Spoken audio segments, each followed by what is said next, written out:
بسم اللہ الرحمن الرحیم۔ السلام علیکم ڈیئر اسٹوڈنٹس، امید کرتا ہوں آپ ٹھیک ٹھاک ہوں گے اور آپ کی زندگی خوشیوں سے بھرپور ہوگی۔ تو ڈیئر اسٹوڈنٹس، آج اردو لازمی جماعت برائے جماعت نہم، اس میں جو ہے غزلوں میں میر تقی میر کی جو غزل ہے، غزل نمبر 1، اس کی تشریح اپلوڈ کرنے جا رہا ہوں۔ تو کیونکہ کبھی کبھار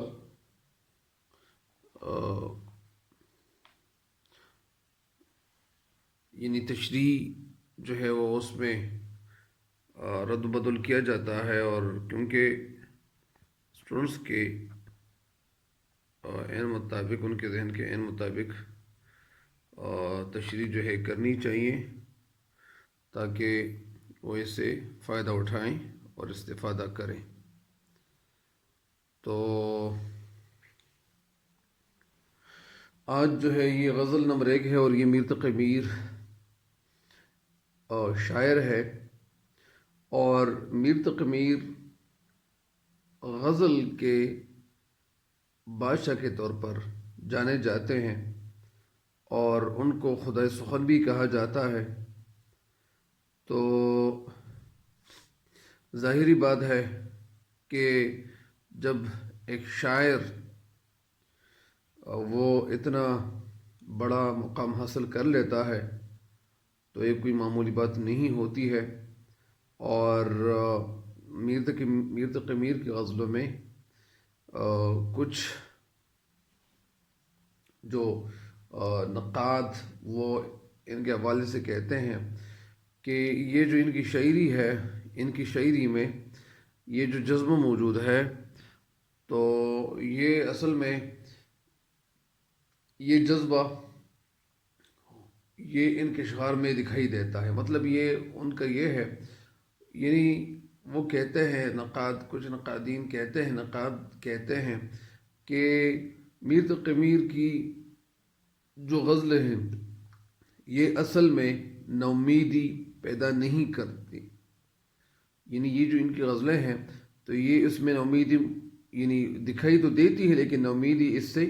یعنی نہیں جھلکتی ہے۔ تو لیکن کچھ نقاد کہتے ہیں کہ نہیں، ان کی جو غزلیں ہیں یا اسی طرح یہ جو ہے نومیدی اس کے اندر موجود ہے، اور یہ نومیدی کو قنوتیت کہتے ہیں، اور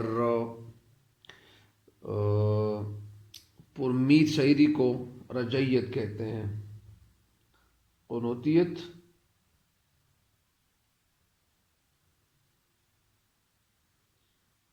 یعنی یہ نومید شاعری کو کہتے ہیں، اور رجعیت یہ پرامید شاعری کو رجعیت کہتے ہیں، جس میں امید کی جھلک ہو۔ تو آئیے بڑھتے ہیں پہلے شعر کی تشریح کی طرف، اور میر تقی میر کا جو پہلا شعر ہے اس غزل کا، تو وہ کچھ یوں ہے کہ اشک آنکھوں میں کب نہیں آتا، اشک آنکھوں میں کب نہیں آتا، اشک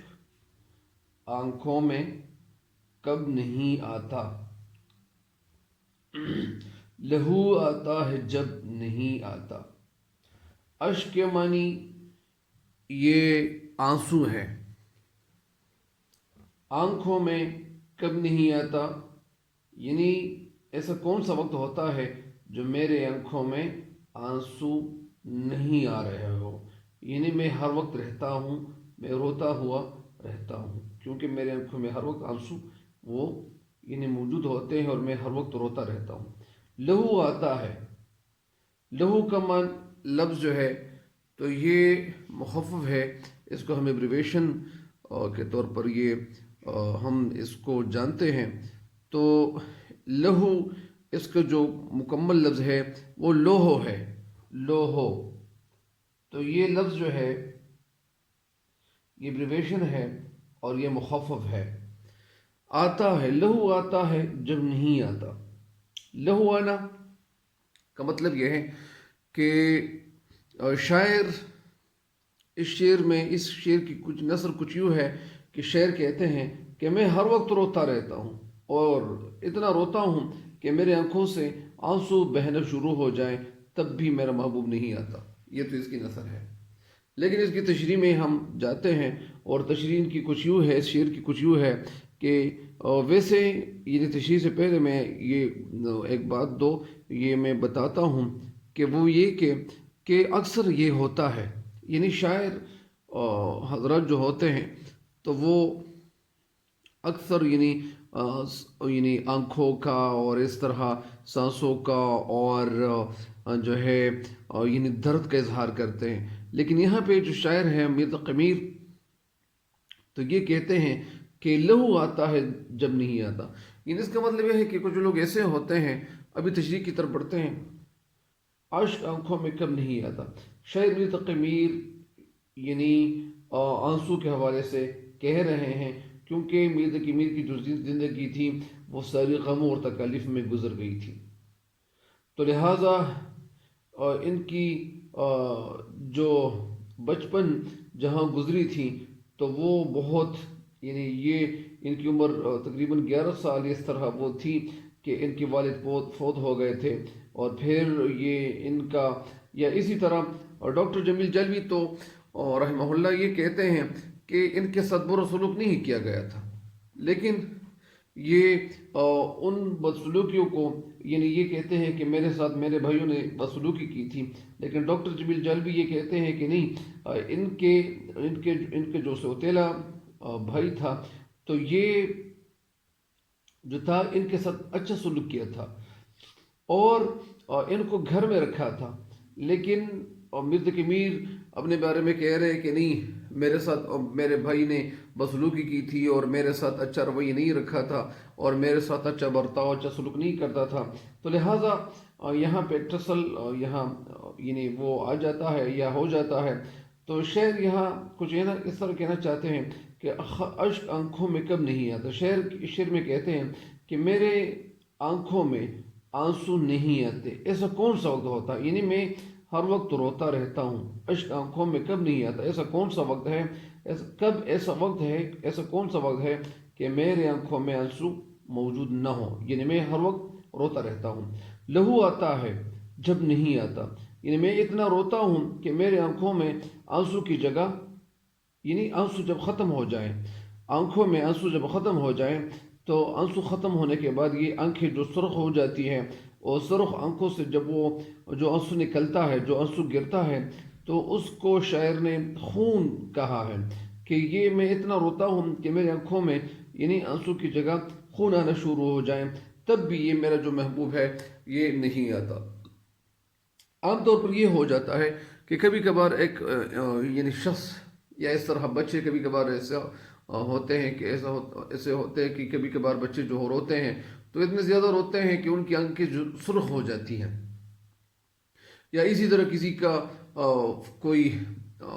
وہ وارث جو ہے وہ گھر کا وفات پا جاتا ہے یا گھر میں کوئی بھی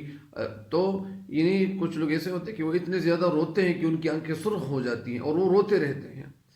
تو شاعر یہاں کہتے ہیں کہ میں اتنا زیادہ روتا ہوں کہ میرے آنکھوں میں یعنی وہ آنسو ختم ہو جاتے ہیں اور آنسو جب ختم ہو جاتے ہیں تو یہ اصل میں آنکھیں سرخ ہو جاتی ہیں.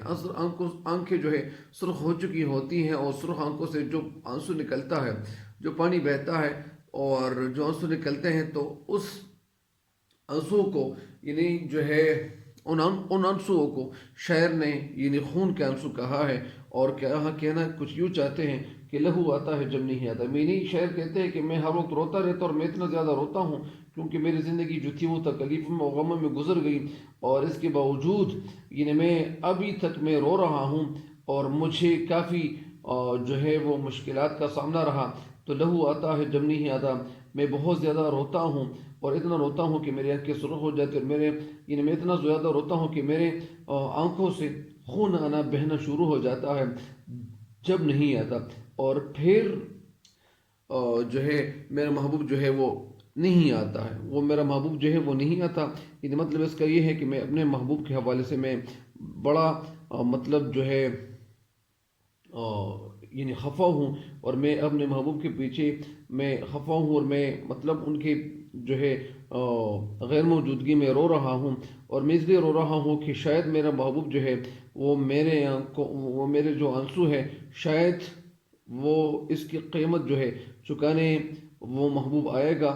اور وہ ضرور آئے گا۔ تو اس لیے شاعر کہتے ہیں کہ میں بہت زیادہ روتا ہوں، لیکن اس کے باوجود وہ میرا محبوب جو ہے وہ اس کا جو دل ہے وہ بڑا پتھر والا ہے، اور وہ نہیں آتا ہے۔ تو اس شعر کی تشریح مکمل ہو گئی، زیادہ ڈیٹیل میں جانا بھی نہیں چاہیے۔ نیکسٹ شعر ہے، اگلا شعر ہے، ہوش جاتا رہا نہیں لیکن۔ اصل میں یہ شعر جو ہے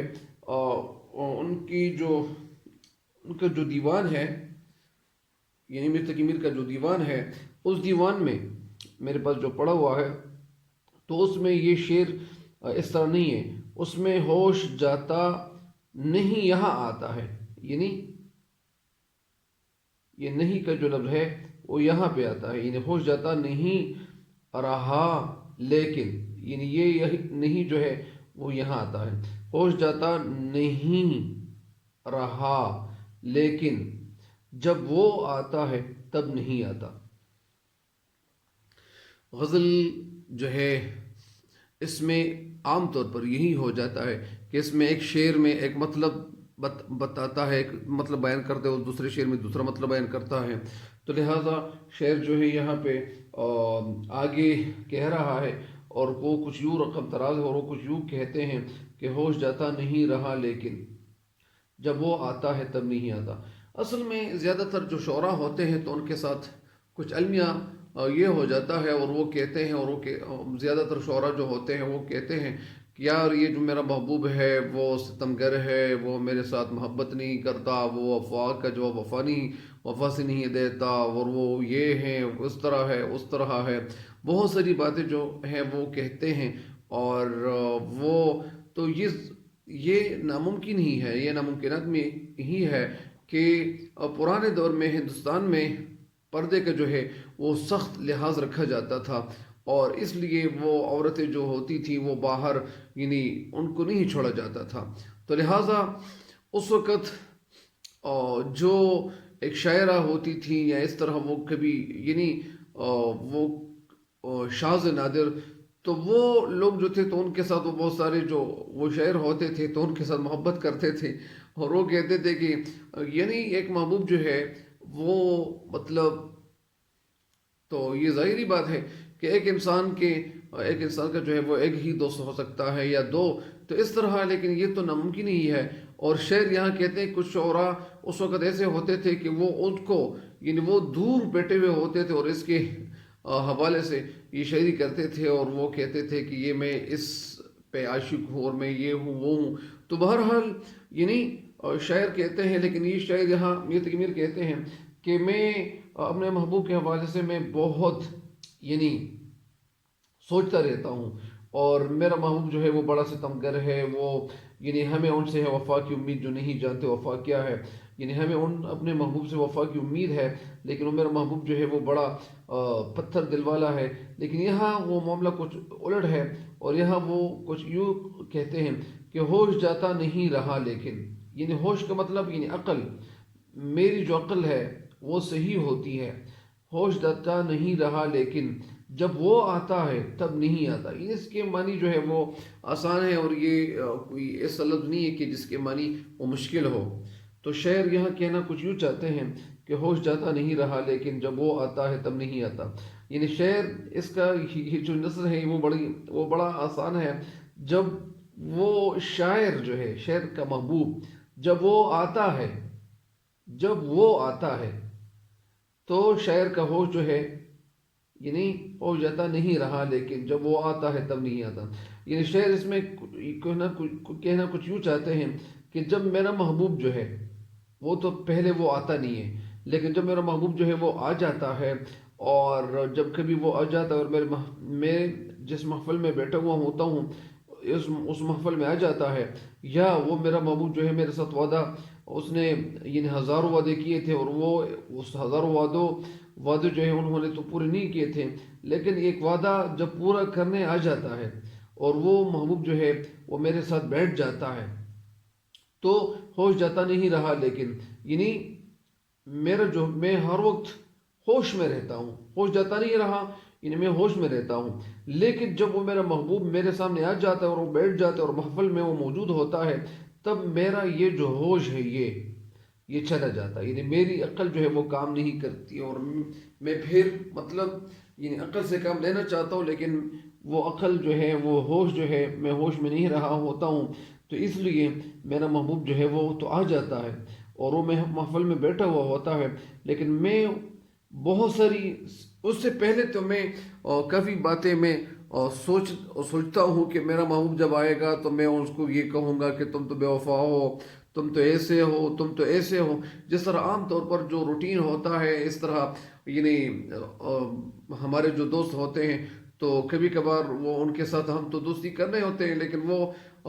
کبھی کبھار ان سے جو تلخی ہو جاتی ہے، ہم کو کہتے ہیں کہ یار تم تو عجیب قسم کے دوست ہو، اور تم تو یہ ہو، تم تو اسی طرح شاعر کہتے ہیں کہ وہ میرا محبوب جو تھا وہ تو آ گیا، اور میں بہت ساری باتیں میں نے سوچی ہوئی تھی کہ میں اس محبوب کو یہ کہوں گا وہ کہوں گا، لیکن تم تو بے وفا ہو، تم تو ایسے ہو۔ لیکن جب وہ میرا محبوب آ جاتا ہے اور محفل میں بیٹھ جاتا ہے، اور میری جو دلی خواہش ہوتی ہے اور میرے دل کے جو ارمان ہوتے ہیں کہ اب میں ان کے ساتھ باتیں کروں گا، تو جب وہ میرا محبوب آ جاتا ہے اور محفل میں بیٹھ جاتا ہے، تو یہ جو ہوش ہے وہ جا چکا ہوتا ہے، یہ میرا جو ہوش ہے وہ کام نہیں کرتا، کیونکہ میں ان کے سامنے بات کرنے کا اظہار یعنی میں بات ہی نہیں کر سکتا، اور وہ ہوش جو ہوتا ہے وہ چلا جاتا ہے، اور پھر میں کیا کرتا ہوں، یعنی میں ہوش میں نہیں رہتا ہوں۔ لہٰذا اس شعر کی تشریح تو خیر یعنی عشق حقیقی کے حوالے سے تو نہیں کی جاتی ہے، لیکن اگر کہیں کی جائے، مطلب اس کا یہ ہے کہ مطلب یعنی جب ایک انسان جو ہے وہ یہ کہہ دے کہ میں یعنی جس طرح حضرت موسیٰ علیہ السلام نے اللہ تعالیٰ کو دیکھنے کی خواہش ظاہر کی تھی کہ اللہ تعالیٰ اے اللہ میں تجھے دیکھنا چاہتا ہوں، تو اے بھی جو آواز تھی وہ آئی، اور حضرت موسیٰ علیہ السلام کو مطلب کہ اے موسیٰ مجھے تو نہیں دیکھ سکتے، لیکن اسی طرح جب وہ ایک تجلی تھی وہ پڑ گئی اس پہاڑ پہ، تو پہاڑ جو تھا وہ ریزہ ریزہ ہو گیا، تو اس کا مطلب یہ ہے کہ یعنی حضرت موسیٰ علیہ السلام کے اندر وہ صلاحیت نہیں تھی اللہ کو دیکھنے کی، تو اسی وجہ سے کبھی کبھار یعنی یہ اگر آپ اس زمرے میں عشق حقیقی کی طرف یہ شعر لے جائیں تو لے جا سکتے ہو، لیکن یہاں جو ہے ہوش جاتا نہیں رہا، لیکن جب وہ آتا ہے تب نہیں آتا۔ یہاں شاعر کہتے ہیں کہ میں ہر وقت ہوش میں رہتا ہوں، لیکن جب وہ میرا محبوب میرے سامنے آ جاتا ہے تب میں ہوش میں نہیں ہوتا ہوں، کیونکہ وہ میرے جو ہوش ہوتے ہیں وہ جاتے رہتے ہیں۔ ہوش کبھی یہ کتابوں میں لکھا ہوا ہوتا ہے اس طرح کہ ہوش اڑ جانا، تو ہوش اڑنے کی چیز نہیں ہے، ہوش جاتے رہتے ہیں۔ تو یہ میں ہوش میں رہتا ہوں، لیکن جب وہ میرا محبوب آ جاتا ہے تب میں ہوش میں نہیں رہتا ہوں، تب میں ہوش میں نہیں ہوتا ہوں، اس لیے وہ محبوب جو ہے وہ تو ظاہری بات ہے کہ جب میں بہت ساری باتیں کہنے والا ہوتا ہوں تو موجود ہوتا ہے، لیکن جب وہ محبوب چلا جاتا ہے تب میرا جو ہوش ہے وہ آ جاتا ہے، اور تب میں ہوش میں ہو جاتا ہوں۔ تو اسی طرح ان کے ساتھ کچھ عجیب قسم کی جو ہے حالت ان کے ساتھ یعنی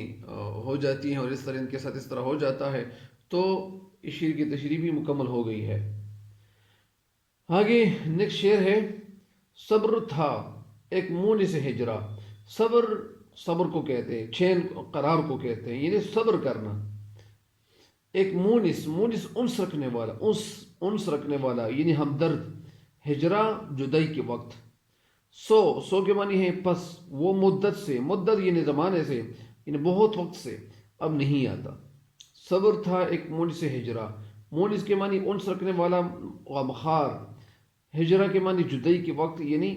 صبر جدائی کے وقت میرا ایک ساتھی ہوتا تھا، سو مدت سے اب نہیں آتا۔ تو اس کی نظر کچھ یوں ہے کہ صبر یعنی ایک وقت تھا کہ صبر جو تھا، ایک وقت سے صبر میرا ساتھی تھا، لیکن بہت وقت ہو گیا ہے کہ وہ صبر بھی مجھے چھوڑ کے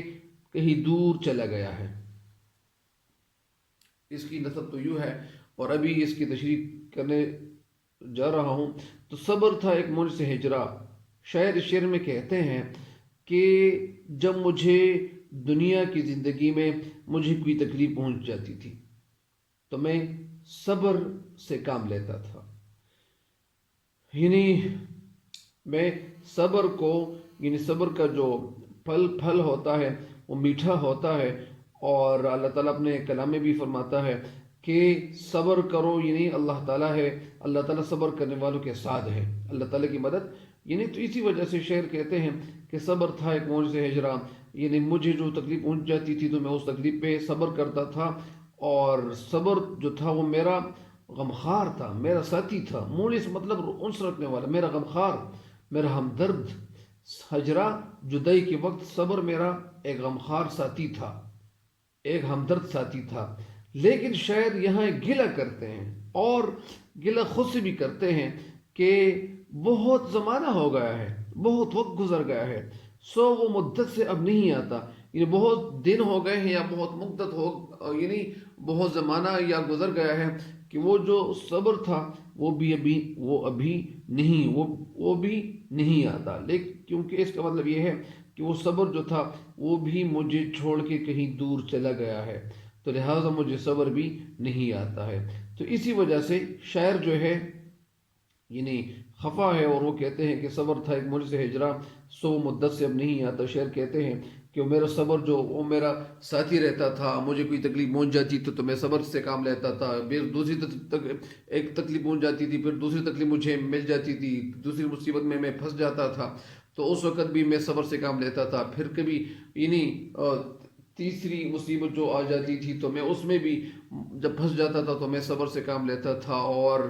میں صبر کا یعنی بہت بڑا پتھر اپنے دل پہ رکھ دیتا تھا، اور میں کہتا تھا کہ یار بس میں تھوڑا سا صبر کرتا ہوں، اور انشاءاللہ ایسا وقت آنے والا ہے کہ میری زندگی بدل جائے گی، مجھے جو ہے یہ مسائل میرے سامنے یعنی وہ نہیں ہوں گے، اور میرے سامنے وہ آڑے نہیں آئیں گے، اور مجھے یعنی اچھی زندگی ملے گی۔ اسی امید کو اپنے سامنے رکھتے ہوئے میں صبر سے کام لیتا تھا۔ لیکن شعر کہتے ہیں کہ یہاں جو صبر تھا وہ میرا انس یعنی میرا مونس رہتا تھا، میرے ساتھ انس رکھنے والا تھا، اور مجھے جب کوئی تکلیف پہنچ جاتی تھی تو میں تو صبر سے کام لیتا تھا، صبر تو میرا ساتھی رہتا تھا، میرا ہمدرد دوست تھا۔ لیکن شعر کہتے ہیں کہ وہ دوست بھی مجھے چھوڑ کے کہیں دور چلا گیا ہے، سو مدت سے اب نہیں آتا، یعنی وہ صبر بھی مجھے آتا نہیں ہے۔ تو اس شعر کی تشریح بھی مکمل ہو گئی ہے۔ ایک اور شعر کی تشریح کرتے ہیں اور پھر بس آج کے لیے اتنا ہی کافی ہے۔ دل سے رخصت ہوئی کوئی خواہش، گریا کچھ بے سبب نہیں آتا۔ دل سے رخصت ہونا، اس کا مطلب یہ ہے کہ دل کو چھوڑ دینا، دل سے چھٹی کی کوئی خواہش، یعنی خواہش نے بھی دل سے چھٹی کی۔ ظاہری بات ہے کہ جب انسان کو تکلیف کا سامنا ہو، مصیبتوں کا سامنا ہو، تکالیف کا سامنا ہو، تو پھر ظاہری بات ہے کہ وہ دل جو ہوتا ہے، ان کے دل میں تو ارمان تھے، خواہشات، اور اس طرح بے پناہ امید ان کے اندر موجود تھی۔ لیکن شاعر کہتے ہیں کہ دل سے رخصت ہوئی کوئی خواہش، یعنی میرے دل سے وہ کوئی خواہش جو تھی وہ رخصت ہو گئی ہے، یعنی میرے دل سے کوئی خواہش رخصت ہو گئی ہے۔ اس کی نظر کچھ یوں ہے، گریہ کے معنی رونا، کچھ بے سبب بے وجہ نہیں آتا، یعنی گریہ کچھ بے سبب، یعنی یہ میں جو رو رہا ہوں اس کا کچھ سبب ہے، کوئی وجہ ہے کہ میں رو رہا ہوں۔ میں رو اس لیے رہا ہوں کہ میرے دل سے خواہش نے چھٹی لی ہوئی ہے، رخصت ہوئی ہے۔ خواہش جو تھی وہ میرے دل سے وہ یعنی چھٹی پہ گئی ہوئی، اور وہ خواہش جو ہے میرے دل میں جو ارمان ہوتے تھے اور مجھے جو خواہشات مطلب یعنی میرے دل کے اندر جو خواہش تھی وہ بھی ختم ہو گئی ہے۔ تو جب ایک انسان کے دل میں خواہش بھی موجود نہ رہے، ان کے دل میں امید اور بھروسہ بھی ان کے دل سے وہ رخصت ہو جائیں اور وہ چھٹی کر لے، تو پھر انسان جو ہے وہ ظاہری بات ہے کہ وہ رونا تو ان کو آ رہا ہوگا، وہ تو ضرور روئے گا، کیونکہ وہ نہیں روئے گا تو پھر کب روئے گا؟ تو اس لیے شاعر کہتے ہیں ان کی زندگی جو تھی تو یہ تکالیف سے گزر رہی تھی۔ لیکن ایک بات میں یہاں ایڈ کرتا چلوں کہ ڈاکٹر جمیل جالبی رحمہ اللہ کہتے ہیں کہ ان کا جو بھائی تھا چھوٹا، تو وہ اسی طرح یعنی یہ چڑچڑا پن بھی ان کو ہو گیا تھا، اور یہ جو میر تقی میر جو تھے تو یہ بے حد مطلب چڑچڑے ہو گئے تھے، اور کیونکہ یہ زیادہ تر ایسے ہو جاتے تھے کہ اگر کوئی بادشاہ ان کو رکھ دا ایک شاعر ہونے کے ناطے، تو تاکہ یہ یعنی میرے اشعار یا اسی طرح میرے قصیدے لکھیں، لیکن یہ جو تھے تو کبھی کبھار وہ ان کے ساتھ مطلب انبن ہو جاتی تھی، اور کچھ ایسے حالات واقع ہو جاتے تھے کہ یہ جہاں رہتے تھے، جن کے پاس یہ ملازمت کرتے تھے، تو اس جگہ کو چھوڑ کے کہیں اور جگہ چلے جاتے تھے۔ تو شاعر یہاں کہنا یہ چاہتے ہیں کہ دل سے رخصت کوئی خواہش، یعنی شعر میں کہتے ہیں کہ میں جو رو رہا ہوں یہ میرا رونا بے سبب نہیں ہے، بے وجہ نہیں ہے، اور وجہ کیا ہے کہ میرے دل کو خواہشات نے بھی چھوڑا ہوا ہے، یعنی میرا دل ایسی جگہ ہو گئی ہے، میرے دل ایک ایسی جگہ میں تبدیل میرا دل ہو گیا ہے کہ وہ خواہش یا جو امید کے سہارے میں زندگی گزار رہا تھا، وہ سہارا بھی میرے دل میں جو ہوتا تھا وہ چلا گیا ہے۔ مطلب یعنی میرا دل جو ہے وہ میں بے حد خفا ہو گیا ہوں، اور میں زیادہ خفا اس لیے ہو گیا ہوں، اور میں رو اس لیے رہا ہوں، میرا رونا جو ہے وہ کوئی بغیر سبب کا نہیں ہے، میں اس لیے رو رہا ہوں کیونکہ میرے دل میں جو خواہشات تھے، جو ارمان تھے، وہ بھی یعنی کہیں چھوڑ کے دور چلے گئے، اور اس نے بھی یعنی مجھے چھوڑا ہوا ہے۔ یعنی شعر کہہ رہے ہیں کہ لوگ مجھے آنسو بہاتے ہوئے دیکھ رہے ہیں، تو اس کی وجہ یہ بھی ہے کیونکہ میں کسی وجہ کے بغیر تو رونے سے رہا، مطلب یعنی میں جو رو رہا ہوں تو اس کی کوئی وجہ ہے، میرے رونے کی اصل وجہ محبوب کی مسلسل اور لگاتار جو بے رخی ہے، بے وفائی ہے، وہ میرے ساتھ جو بار بار بے وفائی کرتی آ رہی ہے، تو جس نے میرے حوصلوں کو توڑ کر رکھ دیا ہے، میرے دل کو ہلا کے رکھ دیا ہے، اور مجھ پر مایوسی و ناامیدی کا اتنا غلبہ ہو گیا ہے، اور میں اتنی یعنی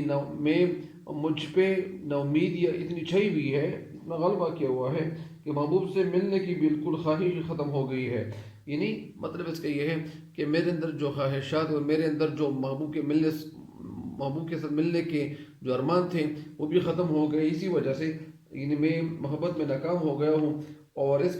کے حوالے سے یہ بھی کہا جاتا ہے کہ یہ جو ایک ناکام عاشق بھی رہ چکے ہیں، کیونکہ یہ ایک جگہ پہ مطلب بہرحال اس شعر کی تشریح امید کرتا ہوں آپ سمجھ گئے ہوں گے۔ تو میرے اس چینل پہ ہر نئے آنے والے ان کو چاہیے کہ وہ میرے اس چینل کو سبسکرائب کرے، تاکہ میری ہر نئی آنے والی ویڈیو آپ کو بر وقت پہنچتی رہے۔ اللہ تعالیٰ آپ سب کو کامیاب کرے، آمین، والسلام۔